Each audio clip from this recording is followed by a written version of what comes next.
Hey everybody, what is up? Today we are going to talk about Faria, a world of mystery and danger. From probably the only people I know on this screen is the Game Arts and maybe Nextsoft. Made in the fabulous year of 1989. So we're going to go do this review. So I'm going to go over the good things. I got my notes with me. Good things, bad things, things that maybe need improvement. And then I'll give you, again, my overall, recommendation.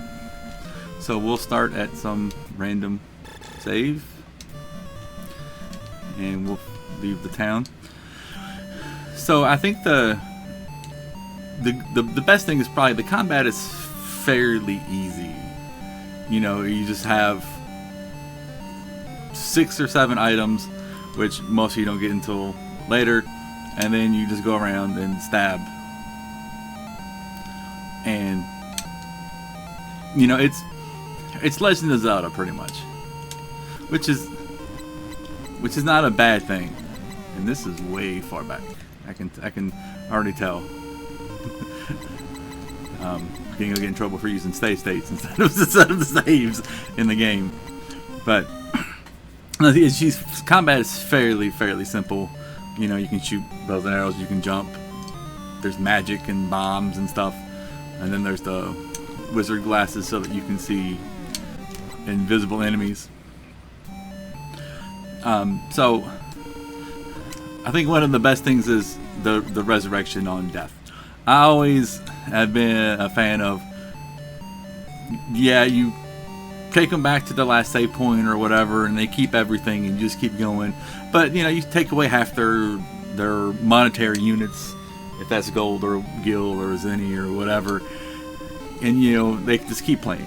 I'm not a huge fan of the game over screen, and then you go back to wherever you had last saved, which could be a while. I guess that's just a personal preference for me. Just to hey, yeah, you messed up, you died, but you keep playing with your level. Now you have half your money and your experience and everything else. It's nice that they have a full heal on level up. So there is one time in one of my videos where I was poisoned and low on health, and I just happened to level up, and it removed all of that stuff. It can save you time if you're grinding. I don't know. I think I read that maybe the highest level is 30, but I'm not going to play that far to get it. I beat the game. It's off of my list. I really kind of want to play it. I don't know. I think it popped up on my radar, like close to late middle school, early high school. But at that time, Chrono Trigger, Final Fantasy VI, Secret of Mana, all those things were out. So it got kind of pushed back and pushed back and pushed back and pushed back and pushed back. It's kind of like Chrysalis. Chrysalis got pushed back until 2000 and something. It's probably close to 20 years since I first beat it, and the game at that point had been out, I don't know, maybe close to, I'd say close to 15 years. There are some very broken items. One is the ring, which you get from the second dungeon. I know, spoilers, but like the rest of us, this game's been out since 1989, so we can have some spoilers. The ring, which gives you start regenerating health. This is a good thing because I'll explain it a little more later. The dungeons are a little bit unforgiving. And they have the golden arrow, which slowly regenerates your arrow in case you don't want to buy them. You do have to know that the text from people changes after a certain point in the game, and then they kind of point it out, and then if you find it, you can get it, and then you know, you'll pretty much have unlimited arrows if you play right, or you don't just go around shooting stuff. At a certain point, I was only going around shooting enemies that would poison me, because there are, I think, 3 types of poison with 3 types of cures, and then you have to know which poison you cure. Most of the time when I got poisoned, that was probably a death sentence. And there's some neat stuff going on. The story, is kind of okay. There's a wizard and there's a dragon. We're talking 1989. We're not talking, hardcore, story, backstory, A, B, and C arc type stuff. But they give you like this magic rope which lets you climb some mountains, which kind of opens the world up a little more. There's a bunch of other plot items and stuff that you need, but the stuff is interesting, but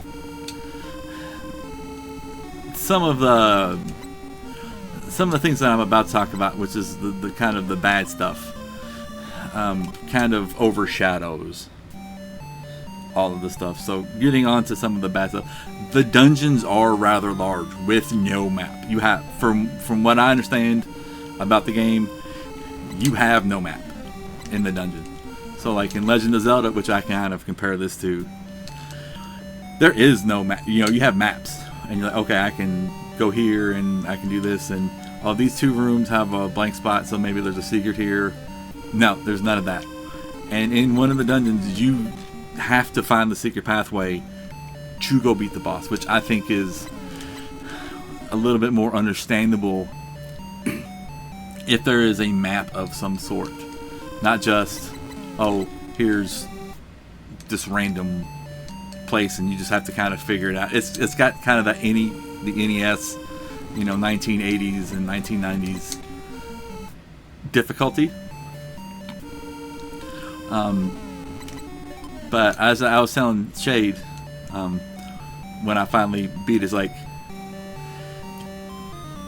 there's a lot of good things, but I think there's some poor execution going on. Like, to me, and please, if you disagree with this statement, please go ahead. I can always constructively take criticism.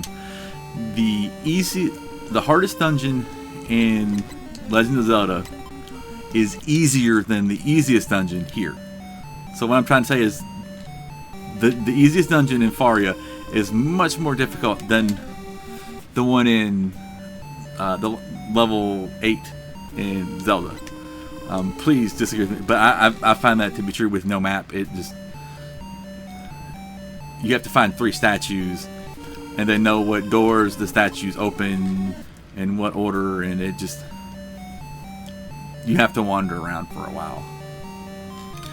The invisible enemies, until you get about halfway through the game, they are annoying because you just can't see them, and then they can teleport. They're put out at roughly, I think if I start walking around in the woods, they might show up. But they are very, very, very annoying. There's sometimes when you're not really sure where to go. That is, even though I mark it as a bad thing, that's a lot of what happens in the NES era is, you probably don't have the space for everybody to kind of, I don't need to be told directly where to go, but here's your next step.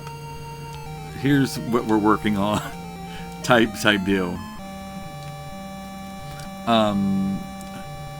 Multiple enemies rushing you in small hallways.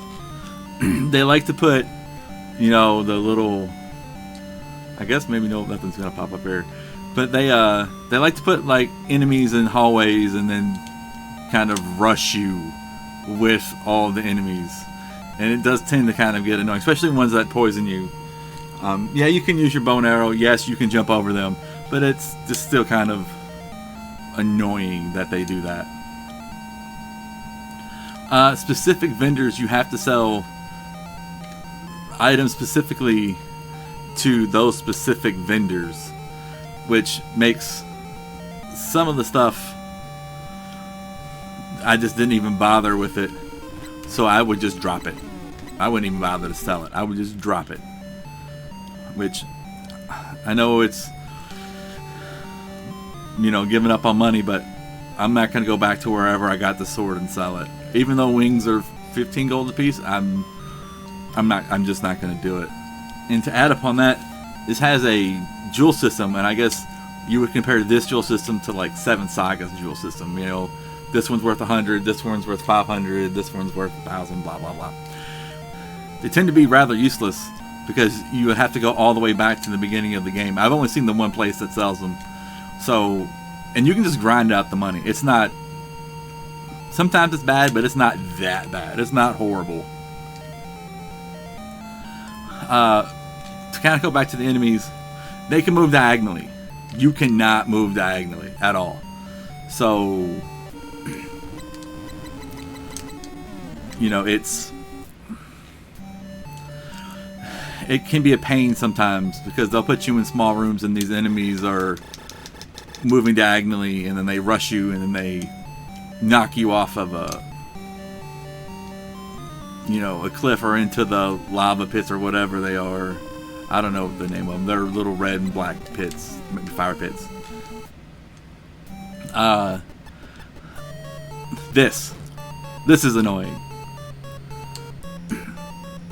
At least in Legend of Zelda, they give you a candle to light up rooms. They give you a flashlight which has only so much power, and if you run out of power, well, you can't see. And then they pull a Death Mountain from Zelda. Like, oh, and from Zelda 2, like, oh, you have to wander around in the dark. And if your lights go, I mean, again, if your lights go out, you're just there. You just have to wander around and hope you can get out, or hope you have a pair of wings. So I talk about uneven towns where some have inns, some have rest points, some have both, some have none, which makes it kind of annoying because, you know, a town without an inn, you know, that seems a little cruel to me, but that's just you at least give some place where they can restore HP. That to me is, if you don't allow them to save, that's one thing, but at least have an inn or the healer so you can heal stuff when you're there. You think that would be a normal thing these people would have. It's not showing it here, but there were times when I was playing when the encounter rate on the world map was very high. You would take 4 or 5 steps to battle, 4 or 5 steps to battle. It reminds me of Final Fantasy II on the NES. The encounter rate is brutal sometimes. It's just, okay, fight, fight, fight, fight, fight, fight, fight. Is there an actual use for magic and the bombs? I didn't find any use for them at all. I didn't even buy them. I know when you're confused, you can be hurt by them from your own stuff, which, you know, confused lasts, I don't know, 20, 30 seconds. But I didn't see any use for them. So I never bought them, and I don't know what they do. I don't have the book, and I'm not reading the book. I'm gonna put this game down, you know, after this, we are done with this game. Well, me. But, this is more of a point of, so there's a man-only village, and there's already a woman in there, and it's the healer.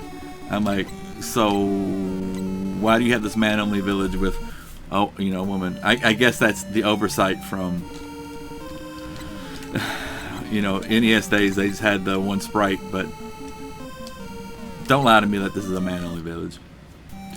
Some things that I think the one thing that I think mainly this game could use benefit from is the L and R button from like a Super Nintendo, because you have to go through all this way. You can only go one way. You can't go. So typically I would want to jump and then switch to the arrow and stuff, but you can't do it. I mean, there's only two input buttons, and then a start and select. And then I was wondering if they were trying to copy from Adol from the East series. I'm just curious. You can, if you watch this and you want to talk about it, that's fine. I think he came out before this, well before this, but I don't know. So I do not recommend this game if you are just a casual player. If you are looking for something to play on the NES that's new and is the dungeons are large, go ahead and play it. I'm not saying it's a bad game, but I think some of the execution points of it, like I don't even know how to run from battle. I've seen like you can run from battle and you can lose equipment and stuff. I'm like, I've never seen how to run from battle. This is not like Sword of Vermilion, where you can walk off the side. I don't know how. I don't know. It exists. I just don't know. So yeah, I just can't. I can't get behind it because there had already been quality of life things before this game came out, and it doesn't do any of those. Like even Shining in the Darkness, they give you an item for a map. I think there might be a spell. I haven't played it in 15 years, but you have a way to figure out on the map where you're going. This has no such thing. So yeah, it's a little disappointing, but when you play Nintendo games, it's kind of what you expect. So that's what I think that's where we're gonna stop today. So I appreciate you guys watching, commenting, and if you disagree with me, please constructive criticism. I can always take that. So we will see you in the next review, which will probably be a while, unless I review Guardians of Azuma, which I don't know. We'll see. So, guys, be safe. Be good, and we'll catch you later.